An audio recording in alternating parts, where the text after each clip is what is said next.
Hello, in this lesson we are going to look at another use of blockchain outside of currency. And what we're going to look at is education, and the uses for blockchain are immense. So one of the first things that blockchain could be used for is certificates.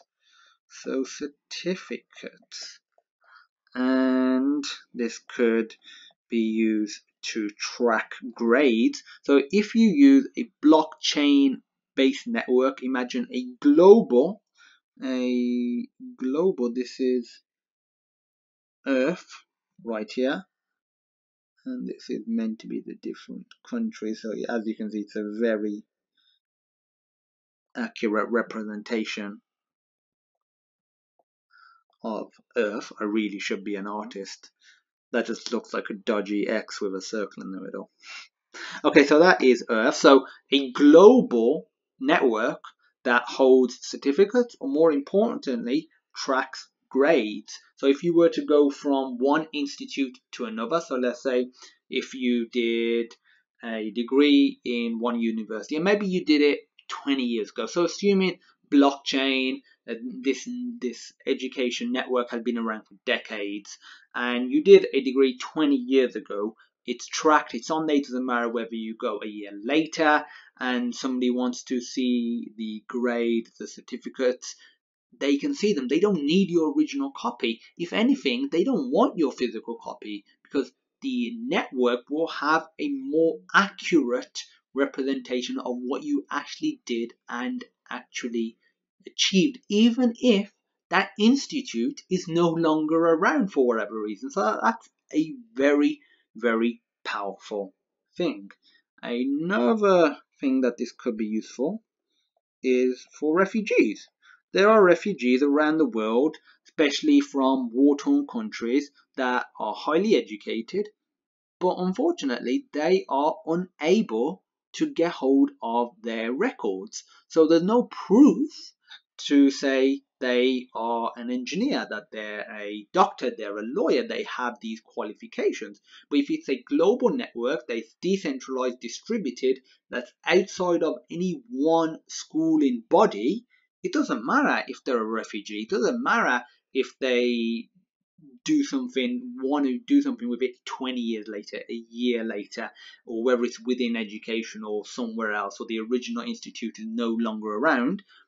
It's there. They can access it, and anyone can access it. So that is a really, really powerful thing. And all of this could feed into a automatic version of LinkedIn. So anyone that knows of LinkedIn, which I'm sure everyone that's watching the video does, it's like a professional social network where you have sort of like an online CV. You can put your grades, you can put your qualifications, if you have any books that you've written, where you went and what you studied, all of that stuff. Essentially what a CV is, like an online CV. And it helps connect recruiters to people that want to get jobs. It just helps connect people in general in a professional manner. But you have to put your own records in there. So you put your own name, you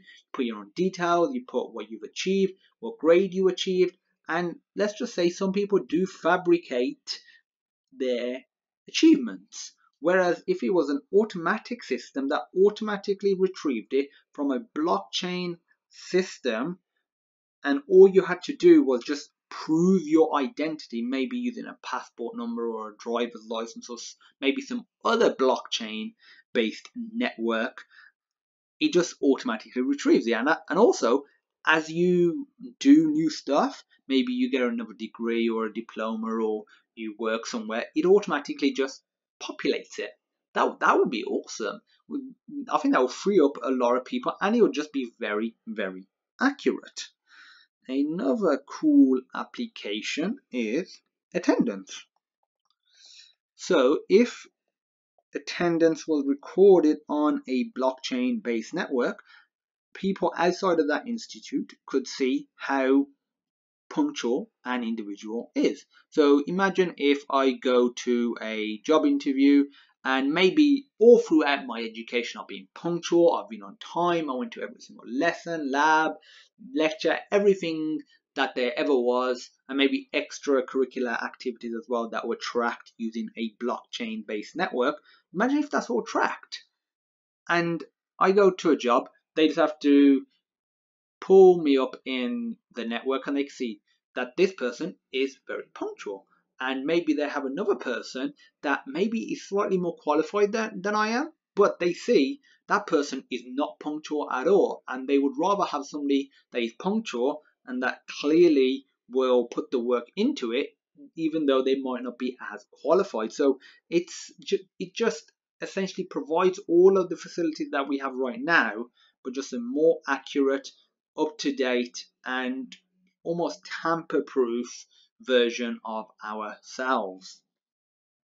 And linking to this, we can have student records. So if we have achievements outside of grades and certificates, so extracurricular based stuff, if let's say we've been praised or maybe we've been disciplined heavily, that could be tracked as well. Some will argue that this is bad because, again, some argue that this is bad because maybe at school you wasn't very well behaved, which there are students that aren't. Then later on in life they do change course and they do become productive members of society. So if it's all tracked and recorded, people might be judging people wrongly and essentially categorize them as misfits almost. So that's a counter argument for not just tracking for education in blockchain, just tracking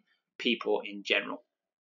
So if we talk about sort of research now, research based stuff, research, we could see collaboration like the way we've never seen it before. Generally, collaboration occurs within just the same sort of school, same institute. So if I go to a university and I do a PhD, for the most part, I'll probably just be collaborating with other researchers at that university. Maybe a bit of collaboration may occur outside of the university, but for the most part, be within that institute. But imagine if you was on a global network where it truly is about helping and progressing humanity. So it no longer will we be limited to the researchers around us or within the actual university, but we'll have access to researchers all over the world. And this could lead to a more open research system, which is a overall more democratic education system. Another thing that we could link regarding research is exchanging content. So that could come in many forms, whether that's new inventions, new research. So we could exchange that content. It could be exchanging teaching material as well. So instead of just putting it on the internet for everyone to see, it's on a network of educators and only educators can see. So ultimately a global, I won't try and draw another Earth. I'm sure you were very disappointed with the old one. So it is a global network for education, for research, and it also can help track teacher reputation. So you can see how well a teacher does, sort of reputation they have. So when they go to, let's say, another school, there are cases where teachers are fired or they leave and they're not very good teachers for whatever reason. But a lot of that just stays behind them as long as they haven't done anything like really scandalous and it's not in the newspaper or in the media. Then they usually are able to get a job somewhere else. especially in the education system. But whereas with global network that tracks teacher reputation, you can see what their teachers like. Because I know, speaking to governors, that this is a major issue that they have, is vetting new teachers. So if there was an automatic system for providing that, they would save a whole heap of time. And also through a global network, we could eliminate individual schools and have a global school. So no longer would we have like institutions like Harvard, Stanford in America, Oxford and Cambridge in the UK, and other institutions around the world. We just have one global network. We might have these individual sort of sections that they might still be called Harvard, Oxford, Cambridge, Stanford, MIT, etc. But it's all part of a global school, and maybe students and teachers can go between the different institutes, and a lot of the admin is just automated, which is a lot of the cost in general. So those are the many applications of education with blockchain. And here's another one that came to mind while I was planning this lesson. It could be used to eliminate student debt. Student debt is a major issue pretty much in a lot of the countries, especially Western countries, for college if you're in America, university if you're in the UK. And what I was thinking was you could use a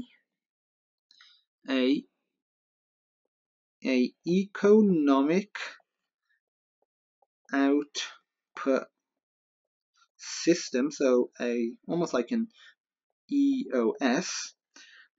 This is just something that I'm making up, but what it could be, instead of having debt that you have to pay, let's say the student debt is $10,000 a year, that covers accommodation, university fees, and anything else, and the degree is 3 years, so that's $30,000 worth of debt. Instead of paying off $30,000 or the equivalent currency, whether that's crypto based or there's some other fiat currency, what it could be, it could track the actual economic output that you have, and once you're hitting above a certain economic output, that extra output is considered more than the average person, and as a result, that is just taken away from your debt.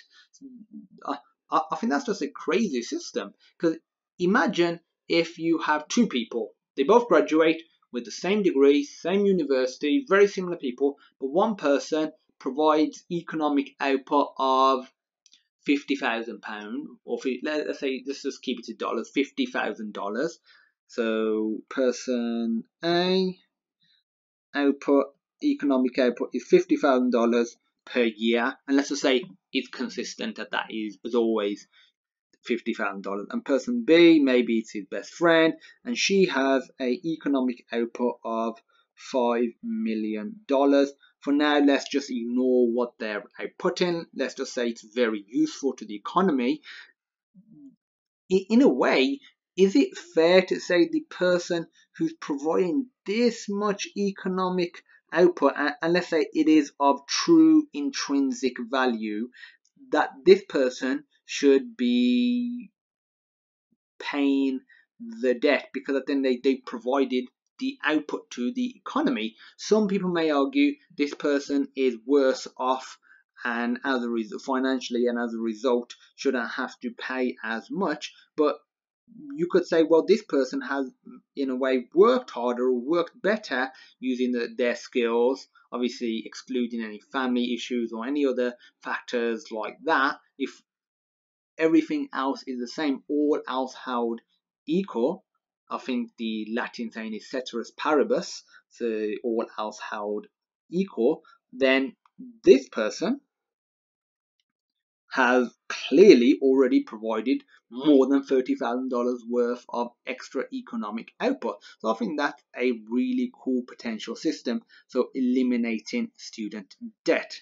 So this has just been a video on covering another use of blockchain and in the sector of education. I've got other videos in this series covering other uses of blockchain, such as the medical industry and other really important industries around the world, so feel free to check them out. If you have any questions, feel free to reach out. And as usual, thank you for watching, and I look forward to seeing you in my next lesson.